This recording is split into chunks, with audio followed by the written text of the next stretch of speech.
Hey everybody, so we got the Black Shark Magnet Cooler 4 Pro. I got this for my iPhone mini. This is the 13 mini, and this is probably the best example of what it actually does for performance. So we have NIKKE. We have it currently set to maxed out high 60 FPS and such. We're also going to be doing ZenlessZoneZero, which is another really high taxing game, and we're going to be actually putting it through its paces since it has to. But yeah, we're all maxed out 100%, 60 FPS. Now right now it's running fine. This like it's not that the game doesn't run. It runs, but it can't handle the long-term stress of the thing running. So if we go we go to the campaign where we actually have a lot of on-screen effects happening.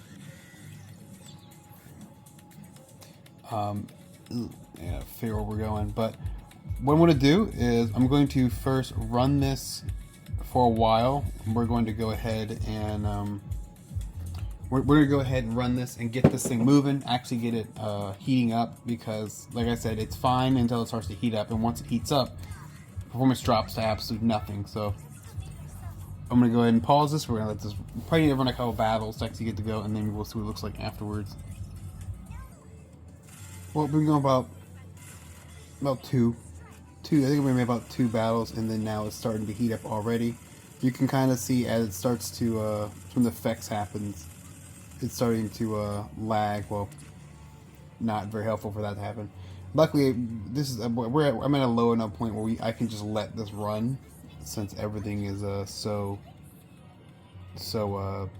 overpowered right now. I can just leave it, and it's a good time to do the example. If I was wishing the solo raids were still going on, because I could go ahead and use that as a good way to just run the mock battles back and forth over and over again, so we can actually give it something to show with a little more things happen. But this is also still a good example because there's a lot of stuff on screen.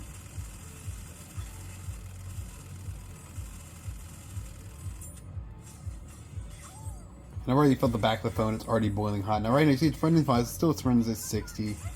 But you can see now right there is when it's absolutely starting, it's just can't handle it, poor thing. Because right now it's just getting boiling hot. It's already felt the back of the phone, it's extremely hot. And I ran into a similar problem with my Android phone, where it would overheat, and I was not able to make it through a lot of stuff because it just was getting too daggone hot. Yeah, that's like I said, getting to the point where it's almost unusable. So we're going to go ahead and run one more, and then after that we're going to go ahead and plop the cooler on it, and then we're going to let the phone actually cool down a bit first. Because one thing I have noticed about it is that if you have it on that, if you try to immediately put it on and immediately start doing stuff, it's going to take longer to get down to temperature. Where if you give it a moment, let it actually cool the phone down ahead of time, it will it's easy able to handle it and just maintain the cool temperature for like forever, essentially.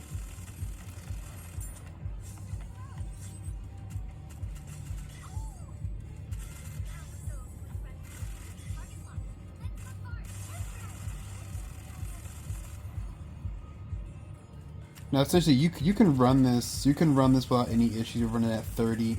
Ooh, that poor thing.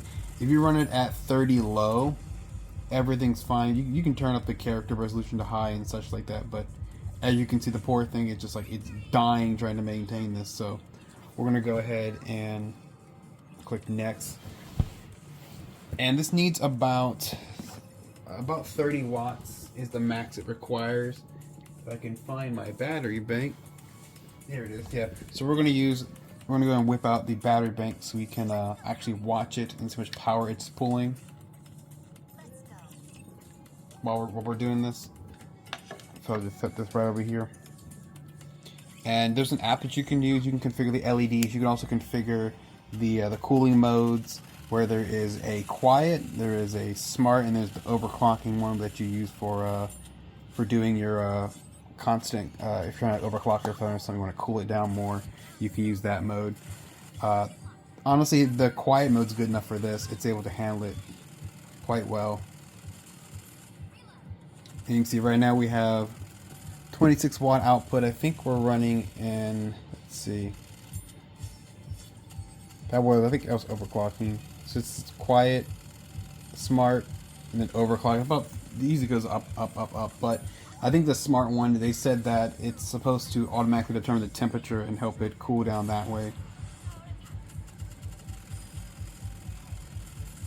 And feeling the phone already, we've already dropped the phone down a lot, where the phone's not as boiling hot anymore,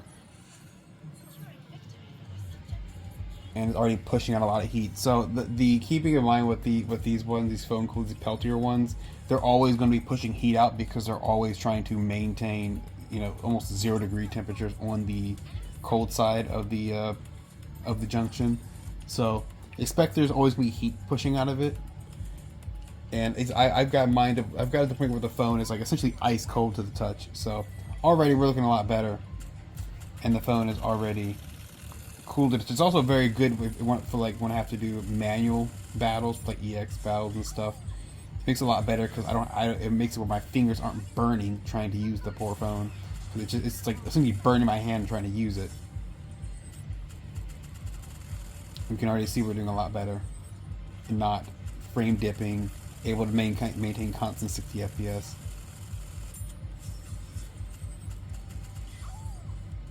Especially once all the specials happen, there's a lot more effects happening. Because we have the battle effects on maximum quality and everything,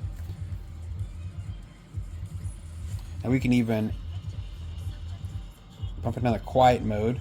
And bumping it down to quiet, you can see bumps down to 10 watts, so it actually lowers the wattage for the Peltier. I've noticed that right here, that's where the plug is. It gets hot. I think it's because that's where all the all the power regulation circuitry stuff is all right here where the USB-C port is, which makes sense because it's probably like directly going down to the Peltier cooler. Now I will also have a review of the much larger one, essentially the largest one you can get, the $70 one you can get on Amazon. That is a water cooler. I believe it's a Peltier, where it's a Peltier inside of the actual base unit, and then there's a puck that comes up that water cools the back of the phone, which that's about 45 watts. And I'm interested to see how that performs, because while I like the design, I like this, I don't like the design of how large it is. As you can see, it's like a very large puck that you have to hold on to at times, and that exactly is not what I want to be doing all the time. So I do prefer if it is essentially a puck, and I can put the rest of it somewhere else.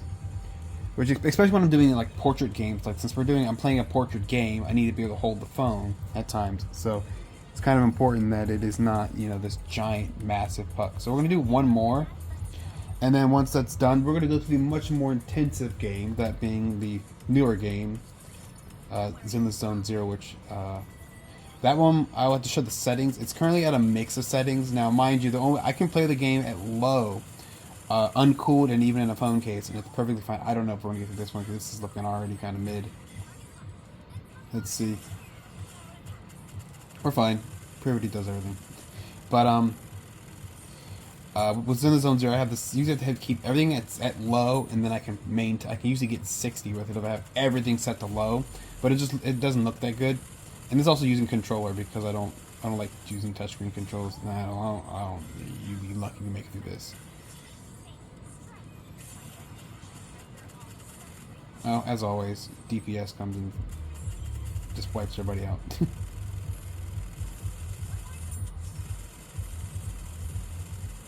Thank you. Okay, cool. So we're good. We're gonna leave it. We're gonna drop out of NIKKE here, and then I'm gonna go ahead and I'm gonna get the other stand that I have to mount it on the cooler, so that way you can rotate it landscape. I'm gonna go get the controller connected, and then we're gonna bump over to ZenlessZoneZero to show how that one operates.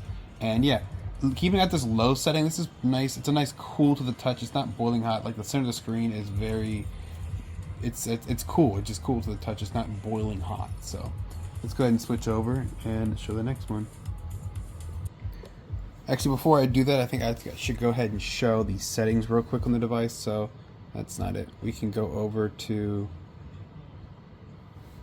the actual app for the Shark Arsenal app. Now, I've noticed that it shows all these devices that I don't own, including the wrong cooler.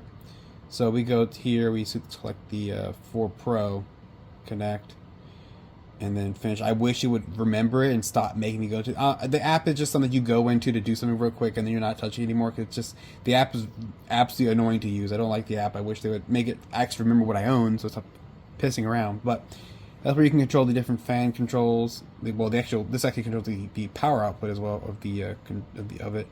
You have the low temperature protection, which that will allow it to not care about the temperature that it's pushing and just go all the way down to 0, which, you know, you really don't want to get the phone that cold, so that's why you want to keep that on. And that's why I keep it at the mute setting, to keep it quieter, and also to, you know, lower the power output, because we really don't need to keep it that daggone cool. You have your lighting controls, where you can choose all these different lighting modes you can set up, and these do save. You can also turn the lights off, which, you know, you may want to do if you're going to be playing this, like, you know, in a dark place where people would be, you know, don't want to make a bunch of interrupt people. You have your timed off, which allows you to, after a certain amount of time, it turns it cooler off, so that way it doesn't just leave it cooling forever if you're not actually using it. And yeah, and that's the app. Not much to do. You really don't need to really do too much anyway. So I'm gonna go ahead and go through all the work of getting this connected.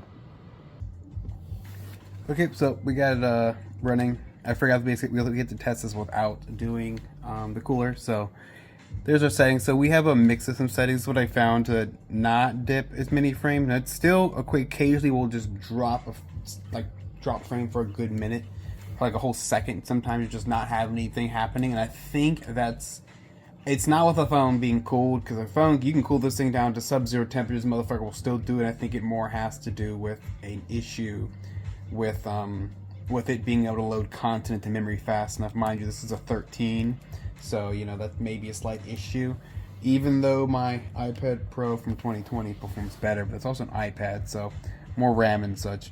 But yeah, you can see we have the rendering high TAA, medium shadows, medium quality FX, 60 FPS of course, and high quality care, low environment, just to keep that down. The environment usually does hurt it a bit. So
Okay, yeah, phone's boiling hot, and I can't do anything because it's making it very hard to do very basic attacks now because it's dropping frames left and right, and it really shouldn't be dropping at those points, especially when we're not running at like really high settings. So we're gonna go ahead and plop it on the phone cooler, get this guy bad boy going, and we're going to resume with it actually being cooled this time.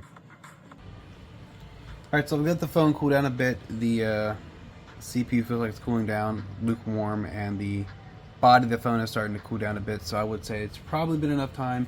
It's been about like a minute or two. I didn't give it really that much time to get itself down to its full, like, super cool temperature, but this is, let's say, realistic for, you know, how much time you'll wait before you actually start playing the game, how long to log in and such. Now, we haven't touched any of the graphics, so we're leaving them alone. So we're going to go ahead and redo that same one we just did a second ago, and let's try to actually not get an A again. That was pretty cringe. Also, there's not so much I can do to fix the issue with this stupid focus. It's, you know, just Android phone thing. Now, if you remember before when we were doing this a second ago, we were having a lot of issues with it randomly freezing up, causing issues, looking absolutely dropped it annoying with how often it would freeze up. I got kind of tired of that happening, so another reason why you definitely want it for, especially for games like these where you don't want to have to lower your settings too much because you know, if you're up close and personal, it looks really ugly when it's running like that. So of course you want to run the highest settings you can run.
Right now the no temperature really, no real difference in temperature, so still actually is getting a lot cooler, and CPU is like lukewarm, nothing's, you know, we're not getting hot, which is great, especially where this is where things will start to slow down when you have a lot of these attacks going on and things are just, you know, you saw in the last one it was starting to like immediately slow down at stuff. Now I still expect to be some slowdown as assets are loading and things are changing. I can't do nothing about that. It's an iPhone 13 mini. It's just going to act like that.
Fuck you. You didn't make it in time. Oh well.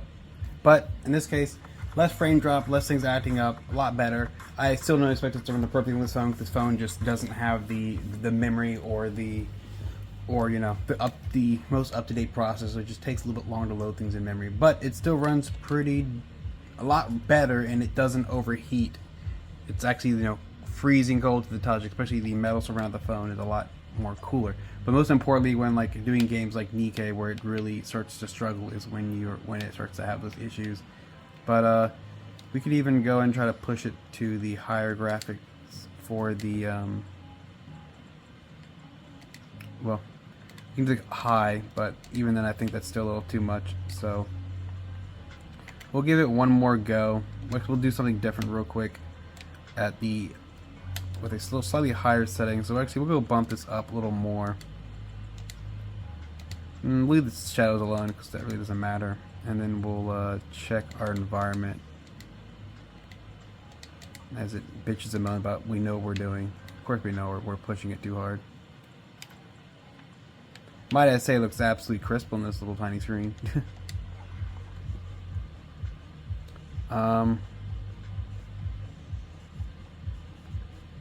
Let's actually bump this down to where we actually are supposed to be.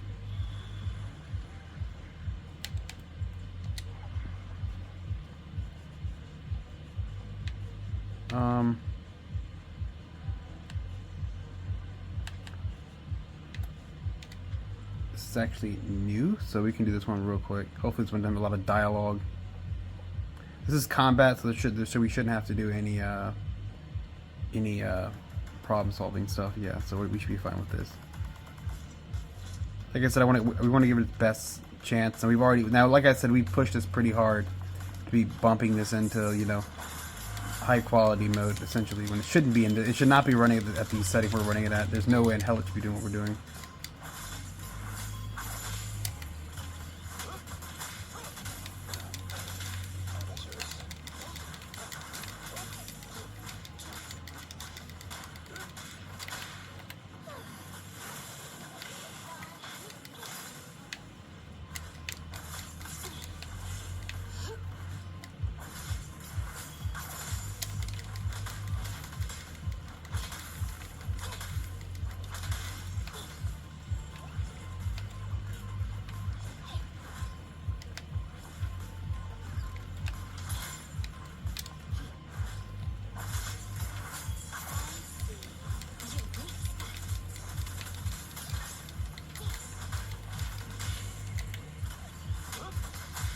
Hitting back into the corner, but as you can see, we're running it at settings it should damn sure not be running at, and it's still running perfectly fine. We also have like the high environment quality and such, which yet again should not be being used on this phone. This phone should not be running this, but it's running quite well, except for that. So like I said, this is just an extra to push a little more. Since we don't have any ethereals, this isn't like there isn't that much really going on that should really be hurting the poor thing. Where are we going?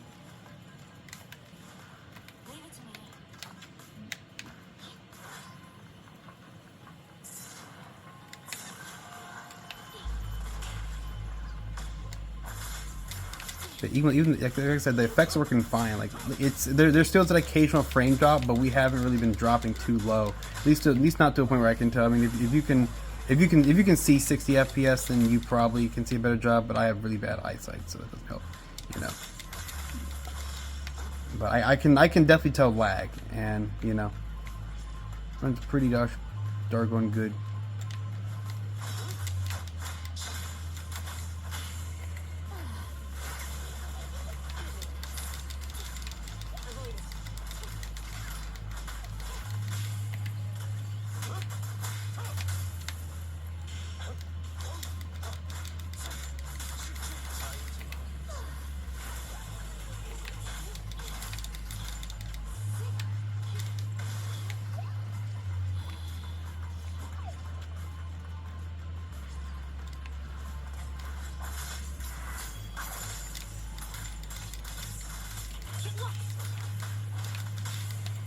I'm actually quite impressed because I was not expecting this to work. I was expecting this actually to start failing.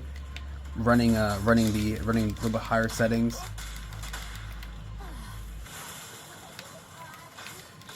Now, like I said, you can run this. You can typically like run this without the phone cooler, the same settings, but you usually can't run it for too long. You can only do like very short periods of time while it actually will let you do it, and then it will then immediately start to overheat. And the worst part is when it does that, we're in the middle of a battle, and like you're like looking at what is essentially 1 to 2 seconds sometimes with nothing happening. It's because trying to render stuff, and you can't see anything, which is really not fucking good. I couldn't read that. Oh, okay. Well, we have someone trying to yap. I probably should look at that real quick. We'll just do this real quick while I yap as well. But so far I haven't had too many problems with it. It's been fine at all. No issues whatsoever. It's been essentially 100% positive experience. No problems whatsoever. But what I definitely want to see is I want to see how this is going to react when we get the bigger phone cooler. When we get the 45 watt one, which I don't think will help it that much in reality, because I mean there's only so much you really can cool the phone down, and there's only so much you can do when it comes to trying to keep this thing operating at like full potential. But right now you can see it's running pretty damn good, if I must say so. But yeah, that's pretty much it in terms of my what I gotta say for it. Yet again, showing the settings we were running real quick. We're looking at we leave the shadows down to medium because I don't want to keep the shadows that much, but we keep the quality up, keep the characters high, the environment high, even all that looks fine. We could even try real quick to leave out up here. Oh, we need to go claim that real quick. Like I said, like the CPU can't even tell. You would think we're doing nothing right now, but we can go outside real quick. Like I said, you're still gonna have those occasional frame dips as it's loading in resources, as we switch rooms and such, and as LOD has to switch between the different things that are on screen. But even like we come in here, oops, like only a little bit of drops here and there. But yeah, that's mind you, this is an iPhone Mini, something that should not be doing this. But that's why I love the iPhone Mini. It's a damn good phone. It can do all this stuff. It just, it doesn't have the cooling capacity. This phone does not have the ability to cool itself properly just due to its small size and the lack of Apple doing any sort of real cooling to the board thing. We can come up here real quick to get a big shot with everything in focus, and yeah, looks pretty darn good. 60 FPS, no problems, and still freezing cool. So that's what I have to say. And yeah, you can pick up on Amazon. I got on Prime as for a Prime deal for like about $44, so pretty good price. You can get a nice discount on it for a minute. I think you can still get this slightly cheaper. I think one thing to keep in mind is between like the 4 and the older models, I don't expect to be that huge of a difference because these are all still Peltier coolers. There isn't that much that's going to make them cool any differently, except for like this one has the LED, slightly new LED effects. It just looks a little nicer. It also comes with a grip like such. There's my phone case, but it comes with a grip that you can clip on there, which has tripod mounts. You can mount it on a tripod if you're like doing video streaming and things like that. It's all around a very good model to look at. I would say this is probably the one I would say to get anyway. It's this larger one. The newer ones, the older one is about the same thing. I think the old one's a little more thicker than this. It's actually not too bad from the thickness. You can still actually hold this quite well without it, without you covering up the intake as well, like 100%. But yeah, I say it's a damn sure buy, especially if you're playing a lot of mobile games. If you have an iPad, mind you, this does not come with the magnetic mounts that are required for the iPad, which I do not like. That it does not come with any of the like little stickers you put on for like the iPad, or if your phone doesn't have MagSafe, it doesn't come with those, which it should. It's not that expensive, I don't think. I don't think the things are even graphene. I think they're just literally slabs of metal that you stick on. But interface wireless charging, but it depends on what you're doing. But like on the iPad, you don't use wireless charge. That's something that could actually benefit from it. Also, I know it's a lot darker, and that's just due to the lighting because the time and the all my automation is getting in the way. But yeah, that's it, and I will maybe see you in another video, probably around about 2 days. We'll have a video on the Big Daddy cooler, which I got coming in on Sunday. Today is Friday, so yeah, we'll have a review on the much larger one very soon, and hopefully I'll have much better results, if not just better ergonomics, just due to that one being a puck. So yeah, I'm gonna stop yapping, and I'll see you later.